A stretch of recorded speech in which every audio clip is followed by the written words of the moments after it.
The first thing to fall was a hat, broad-brimmed, sweat-ringed, spinning once before it kissed the street and settled in the ash.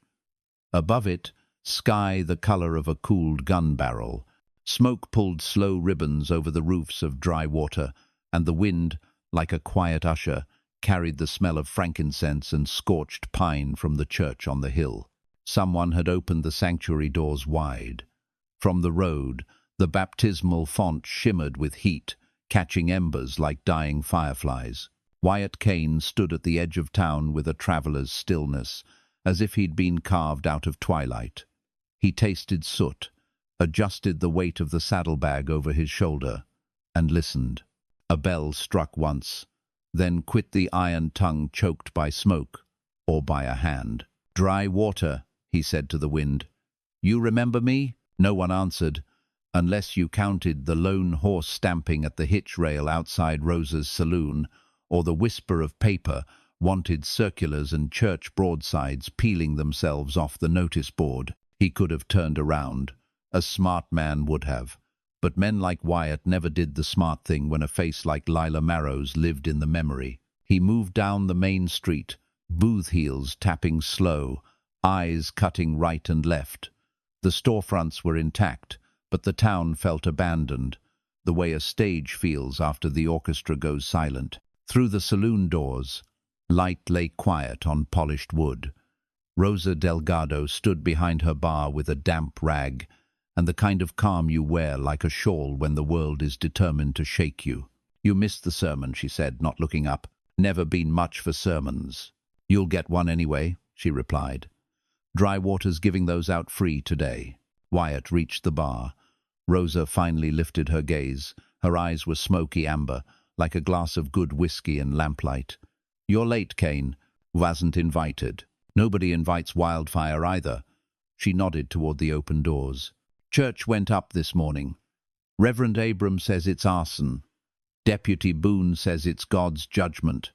Sheriff Pike says it's a mystery. I say it's trouble with a scent to it."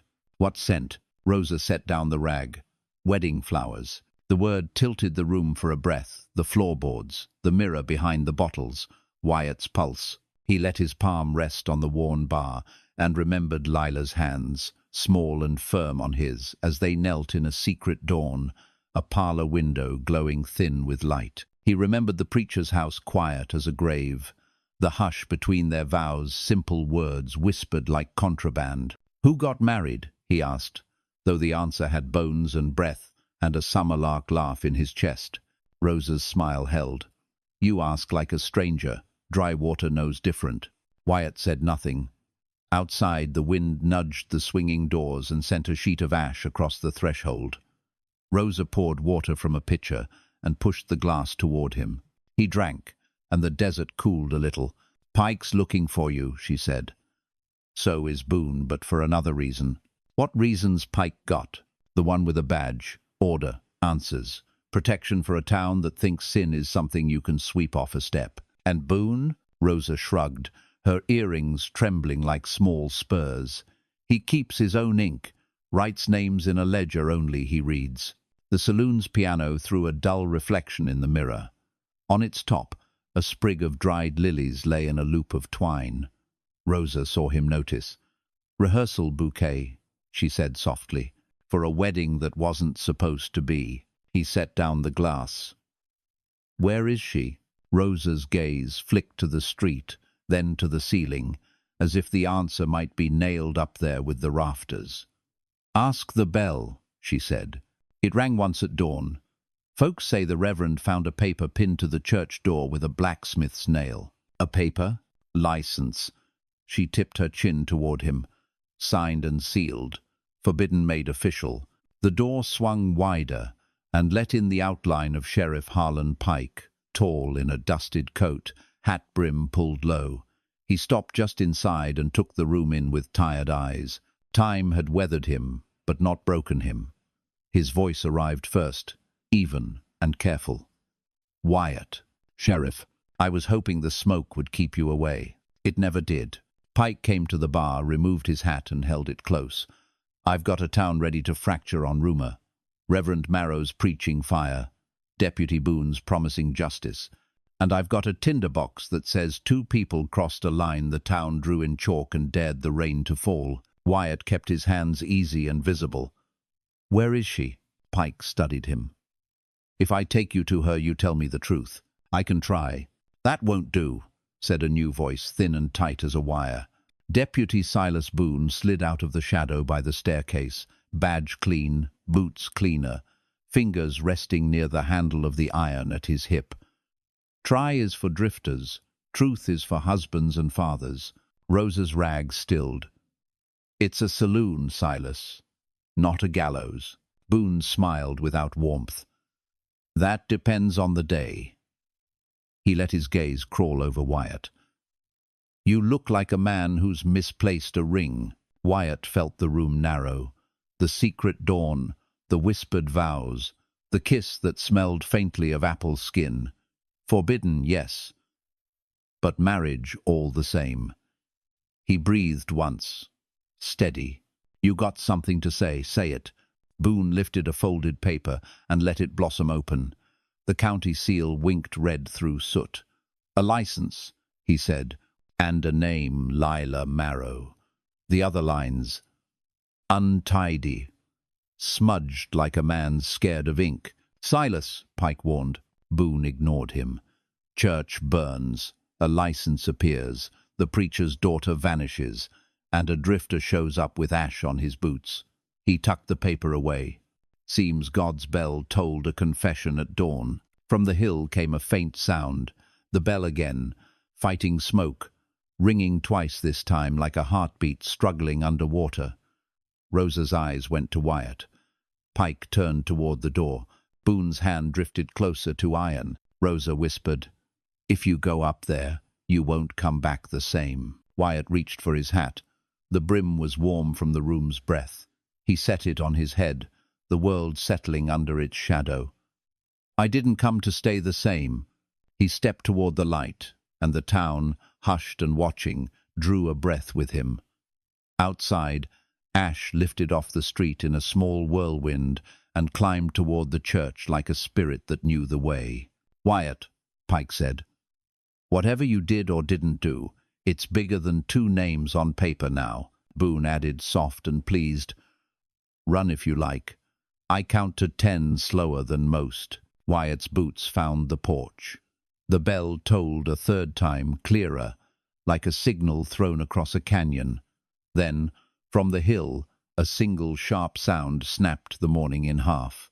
The wind caught it and carried it down, clean, metallic, final as a slammed door. A gun had spoken from the church. The shot from the church rolled down Dry Water's main street like thunder caught in a canyon. Every window seemed to hold its breath. Every shuttered door leaned closer. Wyatt Kane froze for half a heartbeat, then broke into a stride that carried him through the settling ash toward the hill. Sheriff Pike followed, heavy boots steady, while Deputy Boone hung back, his grin sharp as a knife in shadow. At the top of the rise, the church stood scorched but not gutted, its white paint streaked grey by smoke.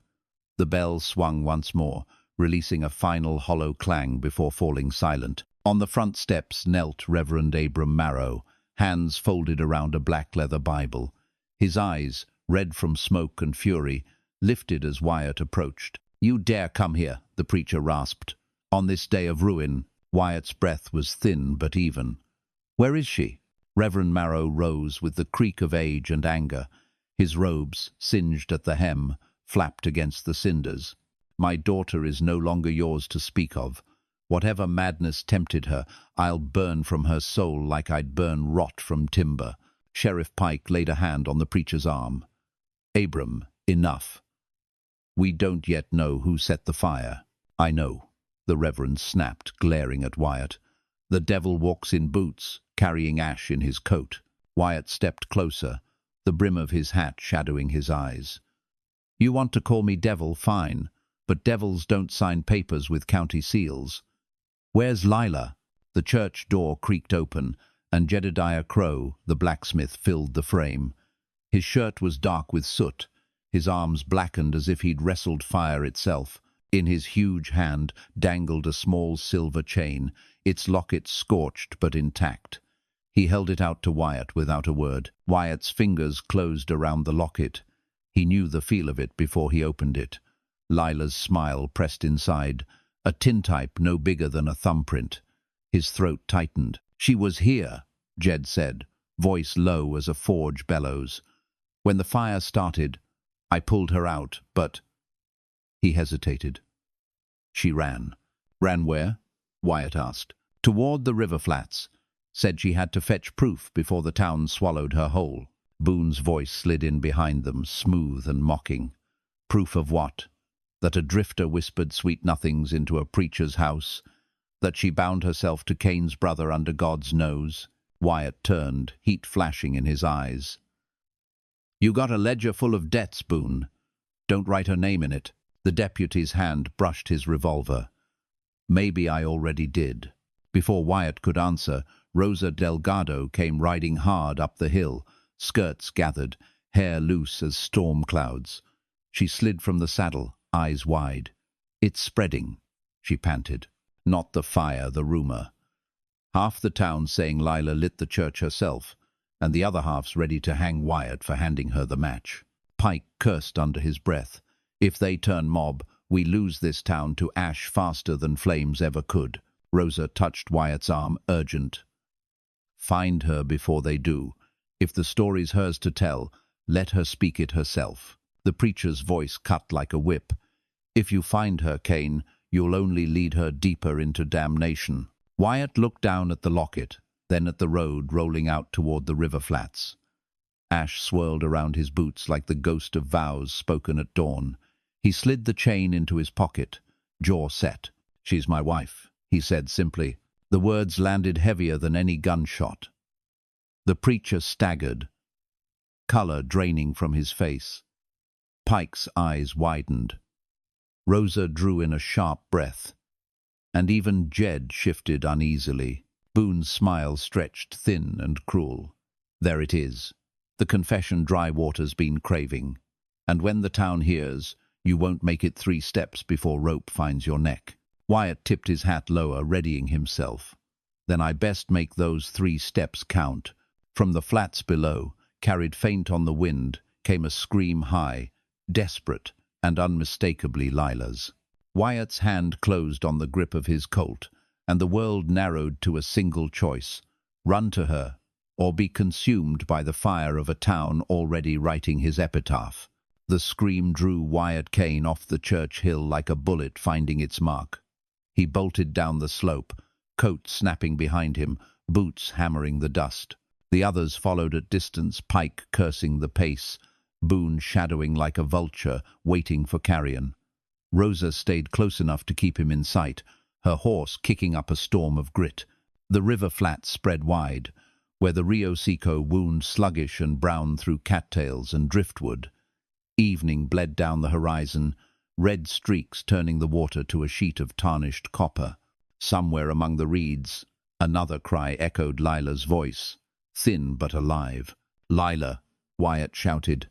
The reeds parted, and she stumbled into view, skirts torn, face streaked with soot.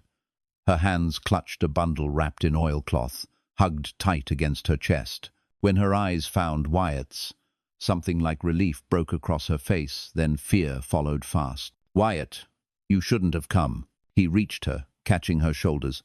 "I had to. What happened?" Before she could answer, a second figure lurched from the brush. A ranch hand from town, Micah Lowry, eyes wild, revolver in hand. "She's the witch that burned the church," he bellowed. "I seen her running from the smoke." Wyatt shoved Lila behind him, drawing his Colt with a steady hand. "Put it down, Micah. You're drunk on fear." Micah's hands shook, but rage steadied his aim.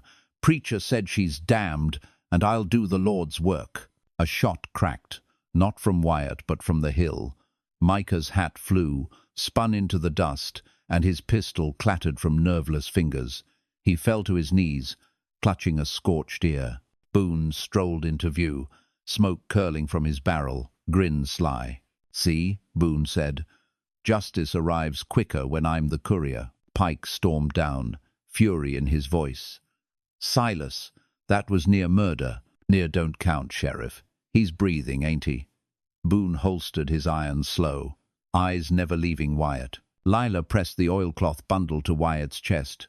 This is what they'll kill us for." He unwrapped it with care. Inside lay a marriage license, county seal bright even through soot. Below Lila's name, his own scratched line stood uneven but binding, and with it, letters, folded neat, sealed with the Marrow family crest. Wyatt read the first line and stiffened. It was Reverend Abram's handwriting. "To Deputy Boone, payment as agreed, that Kane be cast out and the town delivered from scandal." Wyatt's eyes burned. He looked at Boone, who smirked like a man caught with his hand in the till but too proud to flinch. "You paid him?" Wyatt hissed. Lila clung to him, desperate. "I found them hidden in Father's study. He meant to sell you downriver, Wyatt, to frame you and keep me chained." Pike grabbed the letter, scanned it, his jaw tightening. He turned on Boone. "Is it true?" Boone spat in the dirt. "A man's got to earn his keep. By selling lies?" Rosa snapped, fury sparking in her eyes. The sheriff shoved Boone back. "You're done, deputy." But Boone only laughed. Dust rising as townsfolk began trickling toward the river, drawn by the gunshot and the scent of scandal. Whispers rippled through the crowd. Lila Marrow, married in secret. The church burned for their sin. Kane, outlaw groom.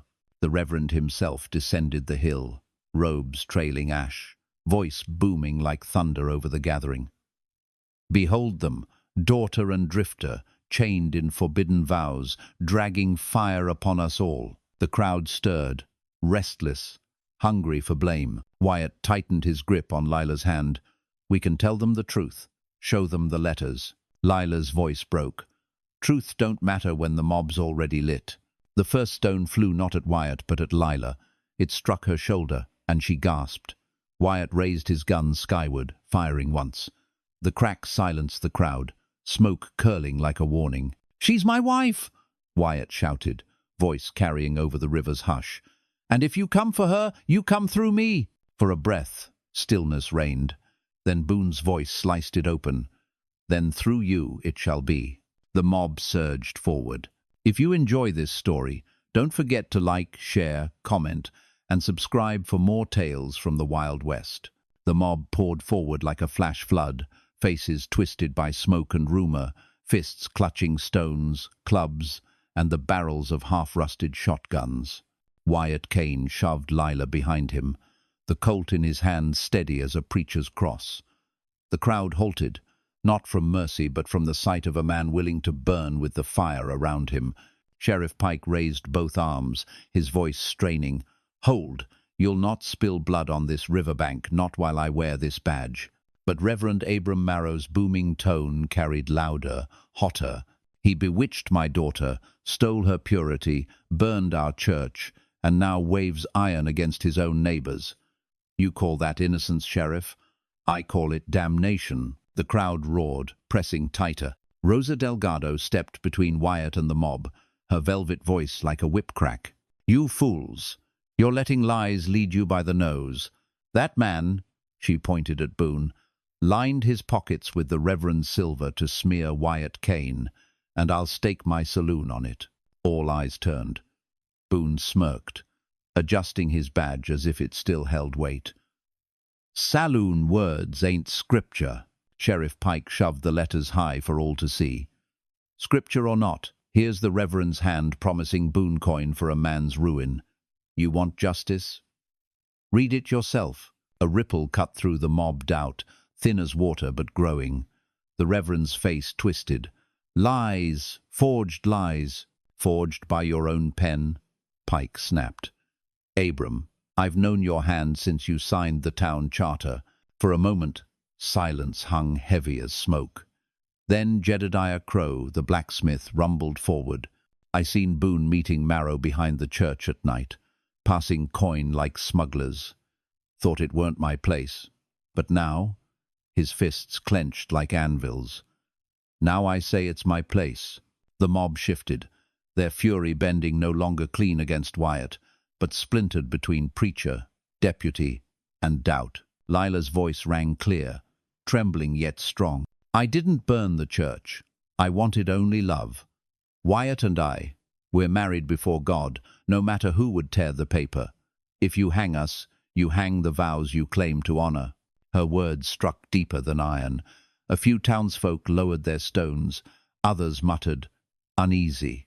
Boone snarled, hand flashing for his revolver. "Enough talk." But Wyatt was quicker. His Colt leapt from leather, barrel locking with Boone's before the deputy's iron cleared its holster. The two men stood face to face, eyes locked, sweat glistening. "Draw," Wyatt said low. "And you won't finish." Pike's voice thundered. "Boone, stand down. Badge or no badge, you're mine now." Boone's grin faltered. He eased his hand back, slow, but his eyes promised a reckoning. "You'll regret crossing me, Kane. Both of you." The mob began to thin, confusion unraveling their fury. Rosa guided Lila away from the center, shielding her with calm poise. Jed placed his bulk between Wyatt and the preacher, iron fists ready if Abram so much as raised his voice again. Pike holstered his revolver with a sigh heavy as dust. Dry waters cracked wide open tonight, and come morning there'll be no patching it easy. Wyatt kept his Colt trained on Boone a moment longer, then slid it home. "We've still got fire underfoot, Sheriff. Someone lit that church, and it wasn't Lila." Pike nodded grimly. "Then the question hangs. Who set the blaze? And why pin it on love?" The river ran dark in the fading light, its surface rippling with embers reflected from the sky. Behind them, the church bell gave a hollow groan, as if mourning its own ruin. Wyatt wrapped an arm around Lila, her trembling easing against his chest. He whispered into her hair, low enough that only she could hear, "I'll see this town choke on the truth before it swallows us whole." And from the shadows at the edge of the flats, Boone's voice carried, mocking and cold.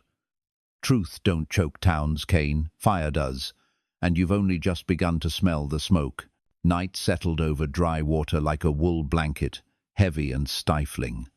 The mob had scattered, muttering back to their homes and hovels, but the town carried the restless twitch of cattle spooked by thunder.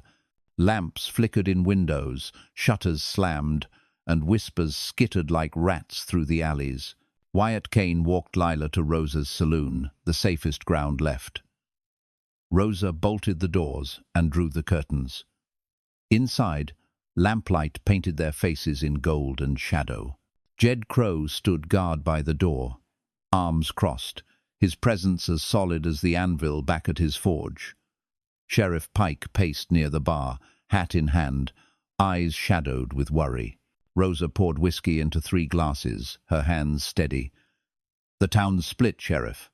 Half believe the Reverend's sermons, half believe their own eyes. And Boone? He's got his claws in both sides." Wyatt sat Lila down gently, brushing ash from her hair. "We need proof stronger than whispers." Pike turned, holding up the bundle of letters. "This is proof enough, but Abram will cry forgery till his last breath. We need something that ties Boone straight to the fire."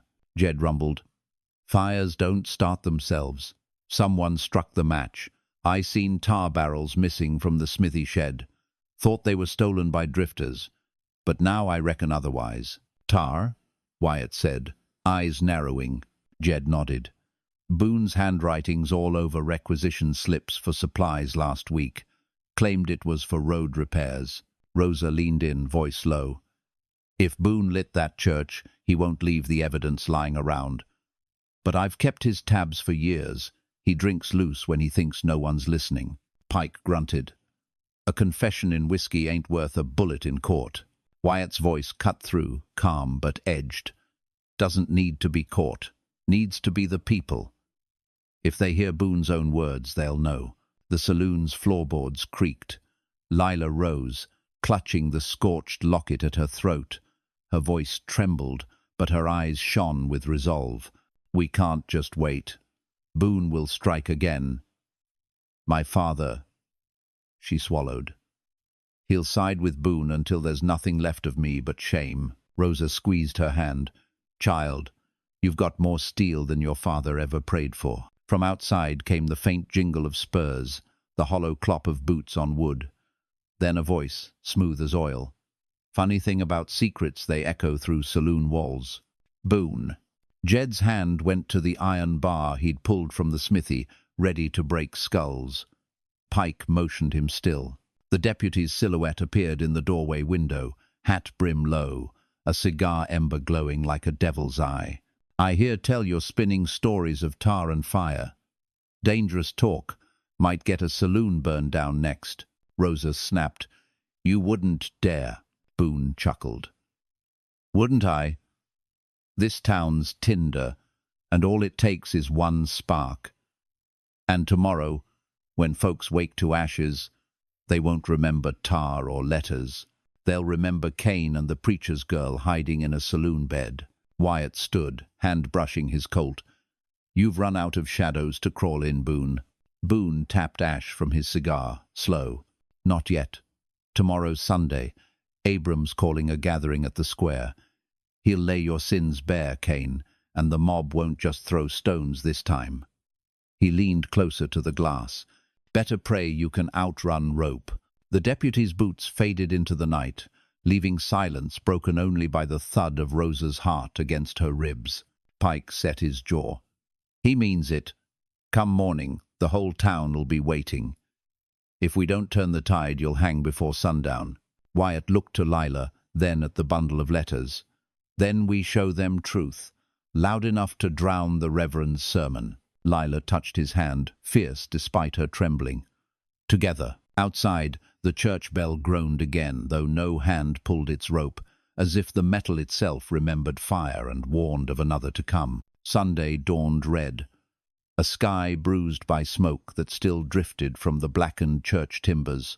By mid-morning, the square of dry water swelled with bodies, men in dust-worn hats, women clutching shawls, children tugged close, as if innocence could be shielded. The air tasted of fear and kerosene. At the center stood Reverend Abram Marrow, robes patched with soot yet arranged to gleam like armor. His voice rolled like thunder over the crowd. "My flock," he cried, raising the black Bible, "we gather to cleanse this town of sin's corruption. My daughter, bewitched by a drifter's lies, has stained dry water with forbidden vows." And the church burned as witness to her fall. A murmur surged through the crowd, half rage, half unease. On the edge of the square, Wyatt Kane emerged from Rosa's saloon with Lila at his side. Rosa and Jed flanked them, Sheriff Pike close behind. Every step they took drew stares sharp as knives. Boone leaned against the gallows post, grinning like a man who'd already measured Wyatt's neck for rope. Wyatt raised the bundle of letters high. His voice cut through the preacher's sermon. "Dry water," he called. "You've heard the Reverend's tale. Now hear the truth." He handed the letters to Pike, who strode to the center. The sheriff's voice carried firm and clear. These bear Abram Marrow's own hand promises of coin to Deputy Boone, paid to ruin Wyatt Kane and bury a marriage that God himself heard beneath his sky. Gasps rippled. Abram's face blanched, then burned crimson. "Lies, forged to mock me." Jed Crow's deep rumble broke in. "I seen Boone take his silver, more than once." Rosa stepped forward, her velvet voice striking the hush. "And I've poured whiskey for Boone when his tongue loosened. He bragged of setting fires brighter than any lamp in my saloon." Boone spat, swaggering into the center. "Saloon gossip and a blacksmith's grunts. You'd believe them over your preacher?" But unease grew, like cattle shifting before a storm. Lila stepped past Wyatt, voice shaking but clear. "Believe me, I am Abram Marrow's daughter, and I am Wyatt Kane's wife.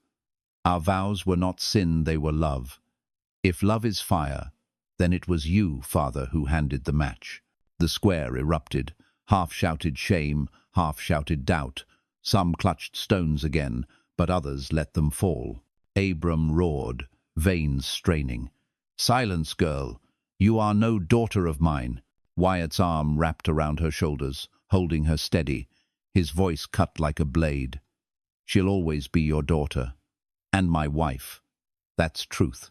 No sermon can burn away." Boone's grin soured. He drew his revolver, steel flashing in the Sunday. "Then let's end this in iron." Sheriff Pike was faster than his years promised, his Colt-cleared leather, barrel aimed at Boone. "Holster it, Silas, or by God, I'll drop you before you twitch." The crowd held its breath. Ash drifted like ghost snow through the square. Between preacher, deputy, and drifter, the town teetered on the edge of blood. And then, from the ruined church, the bell tolled once more deep, mournful, without a hand to pull its rope. Every face turned, fear dawning. The bell's groan echoed like judgment itself. Boone's smile returned, twisted. "Hear that? Even the dead know this town's cursed." Wyatt's jaw tightened. "Cursed or not, I won't let you write our fate." The crowd broke into shouts, the square dissolving into chaos, some surging for Wyatt and Lila, others turning against Boone and the preacher. Stones flew, shots cracked skyward, and dry water ignited in civil fire. If you enjoy this story, don't forget to like, share, comment, and subscribe for more tales from the Wild West. The square of dry water tore itself apart. Shouts clashed with gunfire, fists swung wild, and the bell's ghostly toll seemed to drive the frenzy higher. Townsfolk who'd once broken bread together now broke chairs across each other's backs. Children were dragged screaming from the square as stones shattered windows and dust thickened like storm clouds. Wyatt Kane shoved Lila behind the wagon at the edge of the square, shielding her from flying debris. "Stay low," he barked, Colt in hand. Sheriff Pike fired 2 shots skyward, shouting, "Enough!" But his voice drowned in the chaos. Boone moved like a wolf through the frenzy, revolver loose at his side, grin sharp. He fired into the air 3 shots that silenced more than Pike's pleas ever could. "Listen," he bellowed.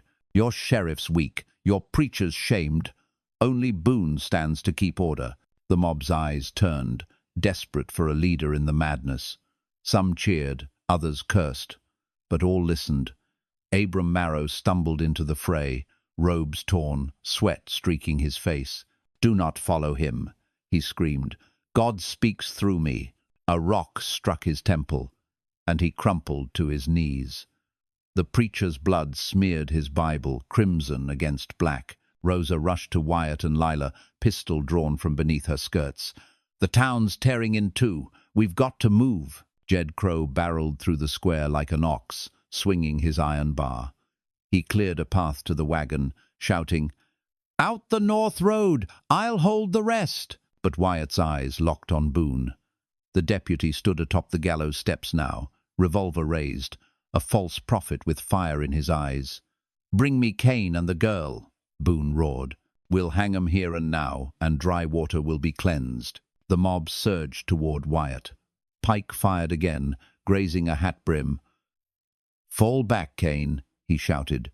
"You can't win against 100. Wyatt pulled Lila close, voice low and steady in her ear. "We run. They'll hunt us like wolves. We stand. Maybe we burn.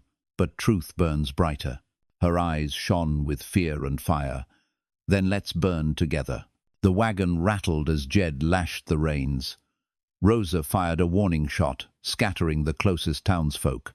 Wyatt leapt onto the wagon bed, pulling Lila up beside him. Pike vaulted in after, cursing under his breath. The horses bolted, hooves pounding dirt, dragging them north through the smoke-choked streets. Behind them, Boone's roar echoed. "Run, Kane. Run till the desert eats your bones. This town's mine now." As the wagon careened out of town, the bell tolled once more, deep and hollow, as though marking the death of Dry Water's soul. Wyatt gripped the side rail, jaw set against the wind. He knew Boone wouldn't stop, not until Dry Water lay in ashes or until one of them lay in the dust forever.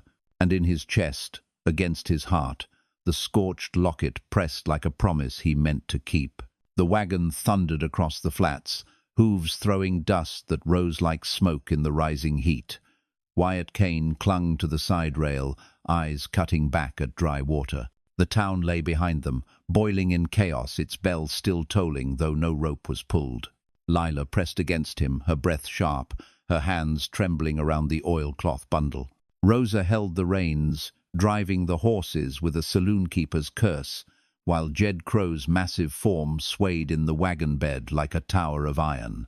Sheriff Pike crouched low, pistol drawn, his eyes scanning the horizon. "They won't stop at the town line," Pike said grimly. "Boone will come hard and fast." "Let him," Wyatt growled. "I'll meet him in the open, where his lies can't hide." The desert swallowed the wagon. Cacti stood like sentinels, vultures circled high, and the Rio Seco twisted dry as bone. Rosa yanked the reins, slowing the team as they reached a cluster of boulders that jutted from the flats like broken teeth. "We can't outrun them forever," she hissed. "Better to make our stand where rock gives us cover." Wyatt leapt down, boots crunching on gravel. He scanned the ridges, wind-carved stone, shadowed crevices, the perfect ground for an ambush.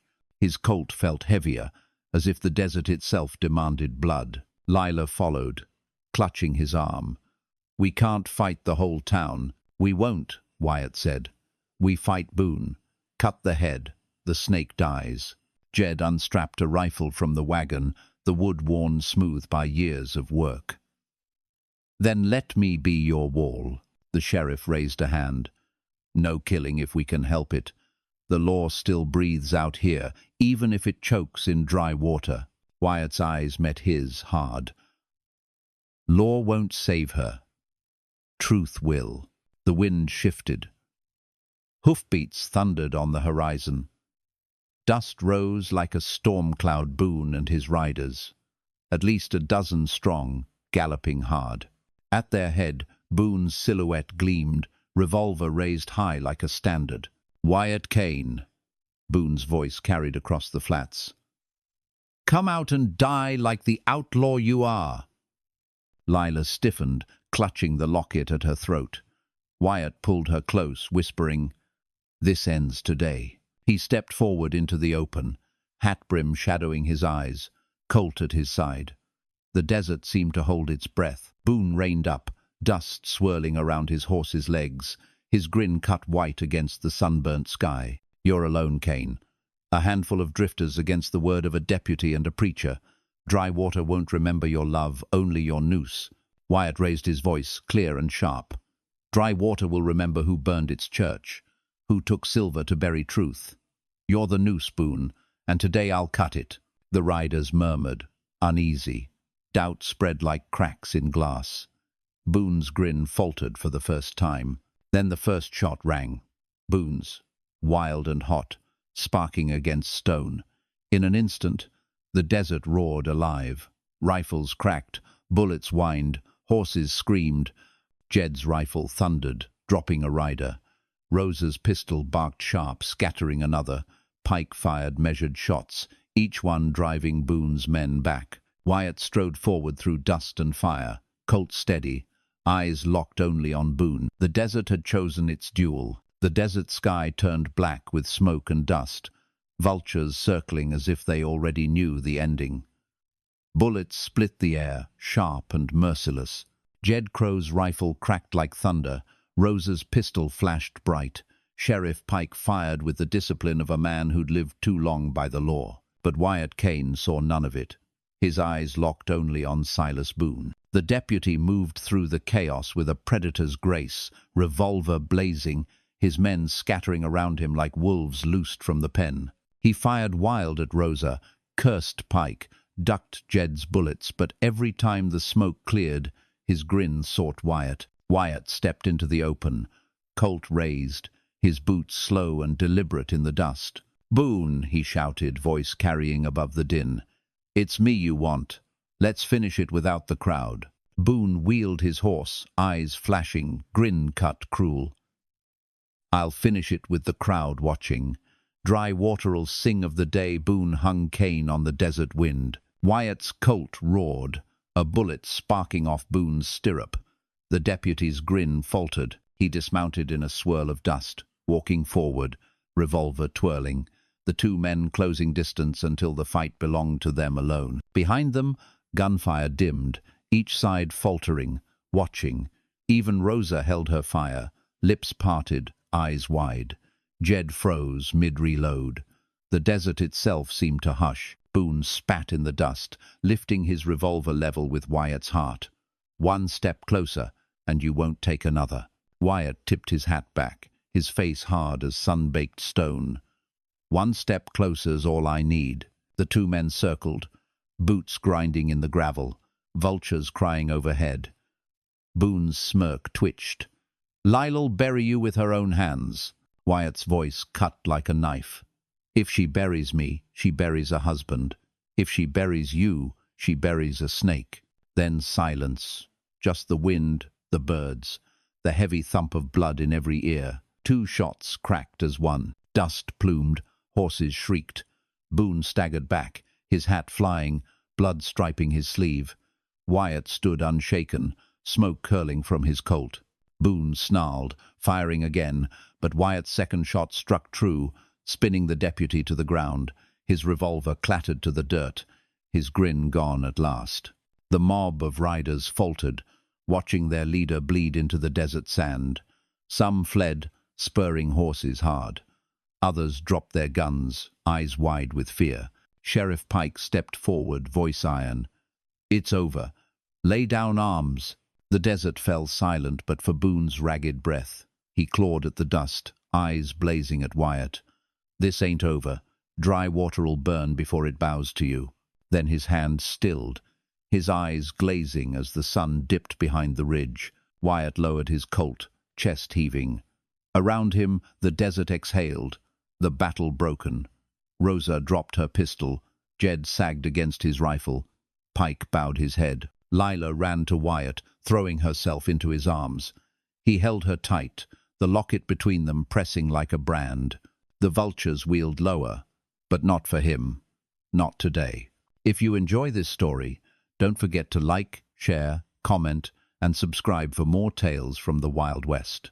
The desert wind carried Boone's last breath into silence. His men, stripped of courage, scattered across the flats. Some tossed their guns into the sand. Others fled with dust trailing behind. Sheriff Pike rounded on the stragglers, voice steady as iron. "No more blood. Lay down your hate or ride out and don't return." One by one, they dropped their arms. The fight was over. But the war for Dry Water's soul had just begun. Wyatt Kane stood with Lila clutched to him, the locket pressed between them. She trembled, but her eyes glowed with fierce defiance. "It's done," she whispered. Wyatt shook his head, scanning the horizon. "Not yet. Boone was a blade, but someone forged him. Your father's not finished." At that, Reverend Abram Marrow appeared at the ridge, robes shredded, face pale as bone. He walked slowly, as though burdened by a weight heavier than scripture. In his hand still rested the Bible, now stained with his own blood. The crowd that had followed Boone from town, those who hadn't joined the fight, gathered behind Abram. Their faces were lost, hollow, torn between shame and faith. The preacher lifted his arms. "Look upon your Savior," he thundered, voice ragged. "A gunman who has slain your deputy, a daughter who spits on her father, and a marriage cursed by fire. Is this the future you want for Dry Water?" Murmurs rose, fear, doubt, anger. Rosa stepped forward, her voice smooth but sharp. "No, Abram. The future we want is one where truth ain't strangled for coin. We know your hand bought Boone's lies." The preacher's face contorted. "Saloon keeper. Jezebel. You twist the Lord's tongue." Jed Crow's deep growl rolled over the crowd. "I seen the silver too. Don't matter how you pray, it was your hand that paid for Kane's ruin." Pike raised the bundle of letters again, his badge gleaming. "This is proof. Abram Marrow sold his soul to bury his daughter's vows. You all followed Boone's gun instead of your own eyes. Now choose truth or ruin." The crowd faltered, torn. Some dropped their heads in shame. Others clung to Abram's words. Abram pointed at Wyatt, spittle flying. "He bewitched her. He lit the fire." Wyatt's voice rose, calm but cutting. If love is fire, then yes, I lit it, and I'll burn before I let you snuff it out. But the church blaze, that was Boone, carrying your silver, and the smoke that choked this town came from your pride. Lila stepped beside him, her hand in his, her chin high. Father, I loved him long before you preached hate. You can burn every church in the territory, and still you won't unbind what God has seen. The square hushed. Abram staggered, his knees trembling. His flock looked on, not with faith, but with the hollow eyes of those who've seen their shepherd fall. He dropped the Bible. Its pages fluttered in the wind, streaked with soot and blood. Blasphemy, he whispered broken. Blasphemy. He turned and fled into the desert night, his followers scattering after him like sheep lost to wolves. Silence fell heavy. Only the groan of the wagon wheels and the whisper of the vultures remained. Pike lowered his gun, voice weary. Dry waters split clean in two. Boone's dead, Abram's fled, and the town's left without law or gospel. Wyatt tightened his grip on Lila's hand. Then maybe it's time we write new law, one that don't turn love into sin. The wind shifted, carrying ash from the ruins back into the square. Dry water smelled of smoke and sorrow, but somewhere beneath it, hope flickered like the last coal in a dying fire. Night wrapped Dry Water in silence, save for the creak of old timbers and the whisper of wind through empty streets. The church stood as a blackened skeleton, its charred steeple pointing like an accusation toward heaven. Vultures had abandoned the sky, but the town itself felt hollow, haunted. Wyatt Kane walked those streets with Lila at his side, Rosa and Jed a few paces behind. Sheriff Pike led, lantern in hand, its glow cutting narrow circles through the dark. Every step seemed to echo too loud, every doorway watching with unseen eyes. "They're hiding," Rosa murmured. "The whole town's listening, waiting to see which way the wind turns." Pike's jaw tightened. Without Boone, without Abram, they've no shepherd. Fear's all that guides them now. Lila's hand squeezed Wyatt's. Then we give them something stronger than fear. We give them truth. They reached the church steps, blackened wood groaning under their boots.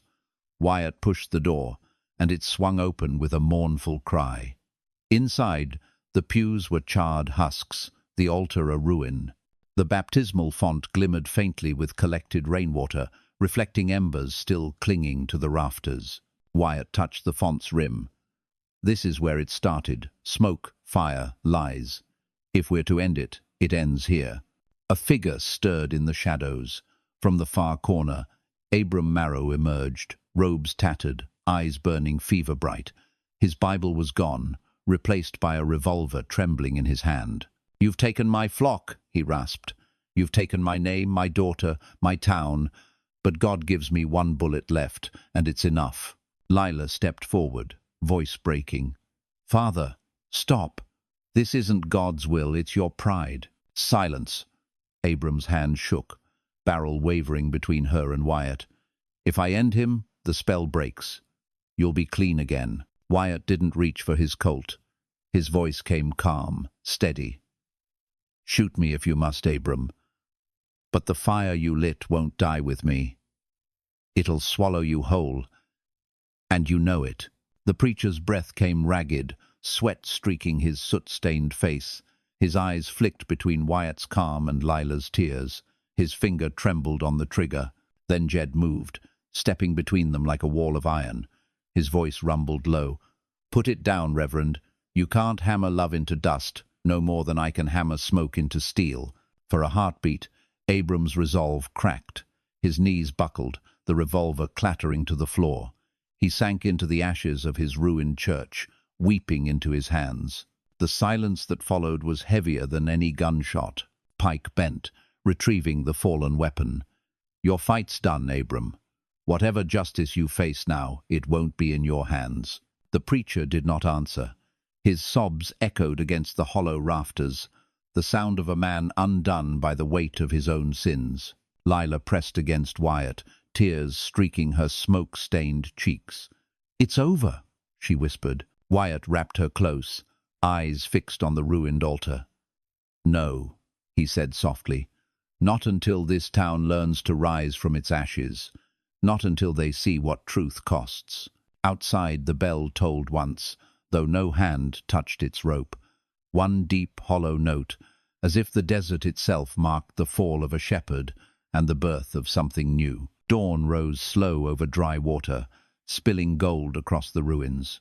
Smoke still clung to the streets, but the sky carried a softer hue, as if the desert itself longed for peace. The townsfolk gathered in the square, drawn not by sermon or deputy, but by the weight of a new day, faces weary, eyes hollow, yet searching. They looked to Wyatt Kane, to Lila Marrow, to Sheriff Pike, Rosa, and Jed, 5 figures standing not above them, but among them. Pike stepped forward, his badge dull in the pale light. "Boone is dead. Abram Marrow's hand lit this town's fire. That's the truth. But what you do with it, that choice is yours. You can keep following lies until dry water is nothing but ash, or you can start again." Murmurs rippled through the crowd, not of rage but of thought. Rosa raised her chin, voice velvet yet firm. "I've poured whiskey for every one of you. I've heard your secrets, your fears. And I'll tell you this, no town can be built on shame and silver, only on truth." Jed Crow stepped forward, massive hands resting easy at his sides.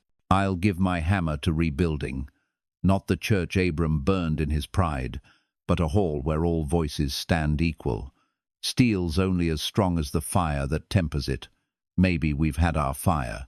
Lila squeezed Wyatt's hand, her voice trembling yet fierce. "I chose him. Not in secret, not in shame, but in love. You call it forbidden, but God knows love better than any preacher's tongue. If you cast us out, then you cast out every heart that's ever longed beyond the lines men drew." The crowd hushed, many bowing their heads. Wyatt stepped forward last, the locket gleaming at his chest. His voice carried low but strong. "I came back to dry water, with ash on my boots and love in my chest. You can hang me for it, or you can build something new on the ashes. I don't care for my name, but I care for hers. I'll carry every stone, face every storm, so long as she walks free beside me." A long silence followed. Then one man dropped his rifle to the dust. A woman cast her stone away. Others followed, until weapons lay abandoned in the square, the mob dissolving into a town again. Sheriff Pike let out a long breath. "Then it's settled. Dry water won't burn again, not if I've breath left." Rosa smiled faintly. Jed bowed his head. Lila leaned into Wyatt, whispering, "We made it." Wyatt kissed her forehead, his voice a vow. "We ain't made it yet, but we'll walk the road together." Above them, the bell tolled once more, softer than before. Not in warning, not in judgment, but in memory. Dry water would never forget the fire. But maybe, just maybe, it would remember the love that rose from its ashes. If you enjoy this story, don't forget to like, share, comment, and subscribe for more tales from the Wild West.